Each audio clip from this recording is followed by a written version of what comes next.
Olá, estamos começando o Conta Mais, seu programa de economia, finanças e investimentos aqui na RCTV. No programa de hoje vamos tratar de assimetria de informações no mercado de capitais e para isso estamos recebendo o professor Orlean Martins, que é professor doutor do Departamento de Finanças e Contabilidade da UFPB e pesquisador nesse assunto de assimetria de informações. Então, logo depois da vinheta, voltamos com a entrevista. Até já!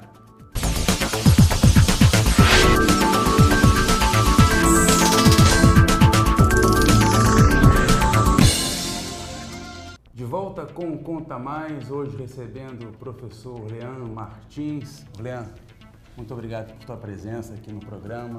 Prazer te receber aqui e te entrevistar. Satisfação. Sempre que precisar, estamos disponíveis. Legal. Orlean, explica de cara aí para o pessoal de casa o que é a assimetria de informações. Bom, assimetria a gente pode entender como sendo a diferença do nível de informação pelos participantes de um mercado qualquer.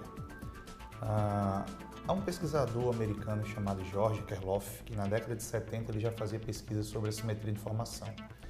E ele usou um exemplo que eu acho bastante didático para quem nunca ouviu falar sobre assimetria de informação, que é o exemplo com o mercado de carros usados. Então, no mercado de carros usados, a gente tem dois participantes, basicamente, o vendedor e o comprador, onde o vendedor do veículo, que vai negociá-lo, tem um grau maior de informação sobre aquele veículo. Ele conhece melhor as qualidades que aquele veículo possui, consequentemente os defeitos que podem afetar o preço do veículo. Já o comprador não possui todas essas informações. Então, o que acontece é que a diferença de nível de informação existente entre comprador e vendedor acaba afetando a precificação desse veículo. Então, o vendedor possui melhor capacidade, digamos assim, de precificar aquele ativo, de determinar efetivamente quanto o veículo vale. Como o comprador não tem todas as informações disponíveis sobre o veículo, ele acaba não conseguindo determinar efetivamente qual seria o valor do veículo, então ele corre o risco de pagar um valor acima daquilo que o veículo efetivamente valeria.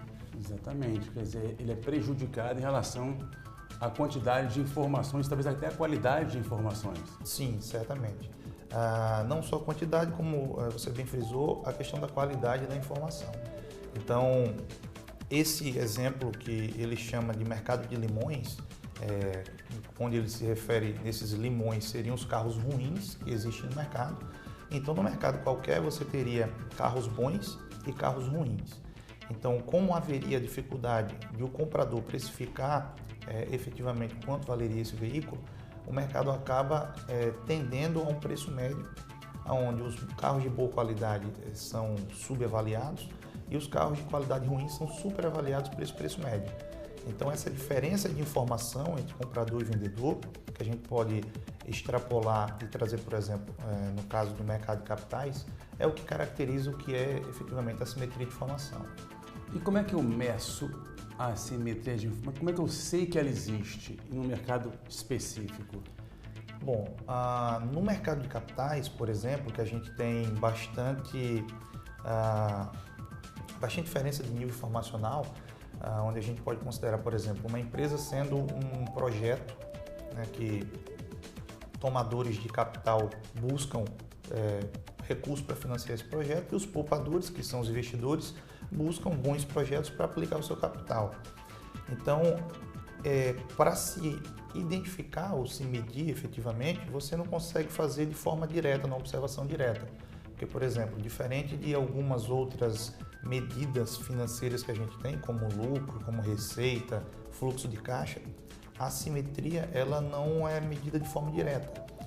Então, nós identificamos o que nós chamamos de proxies, que são algumas informações que estão relacionadas a essa assimetria. Então, normalmente se utiliza o retorno anormal, a volatilidade dos preços das ações, bid-ask spread. Então, existem algumas dessas proxies que são identificadas e que, na verdade, indicam a possibilidade de existir ou não essa assimetria.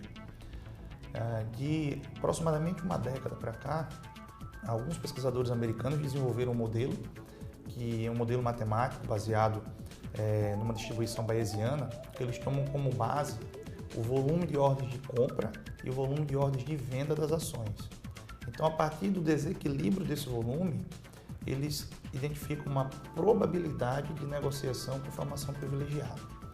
E esse modelo, por ele ser, digamos, mais robusto, que ele parte de dados efetivamente do mercado, ele passou a ser utilizado com maior frequência nos últimos anos, na última década principalmente. E esse modelo é um modelo que você utilizou numa pesquisa que vamos falar já. Sim. Né? Sim. Inclusive no seu doutorado também você usou esse modelo. Isso. A pesquisa que eu fiz no doutorado, eu fiz uma aplicação desse modelo no mercado brasileiro. Não fui eu que desenvolvi o modelo, na verdade o modelo é americano. Os pesquisadores norte-americanos utilizaram esse modelo no mercado norte-americano com algumas pesquisas. E aí eu fiz uma aplicação considerando algumas características do mercado nacional, algumas características que diferem do mercado norte-americano, tentando identificar qual seria essa probabilidade aqui no mercado nacional.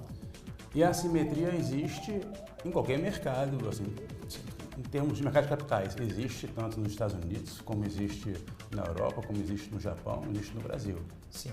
Não é privilégio do Brasil ter assimetria? Não, de forma alguma. Esse modelo, um dos diferenciais dele, digamos assim, é que ele dá um número específico sobre quanto seria a probabilidade. Ele determina efetivamente a probabilidade daquele evento informacional ocorrer. Então, por exemplo, esses autores chegaram a uma probabilidade, que vai variar de 0 a 100%, de em torno de 19% no mercado norte-americano. Ou seja, há 19% de chances de, entre aquele conjunto de empresas que foi analisado, de ocorrer assimetria de informação.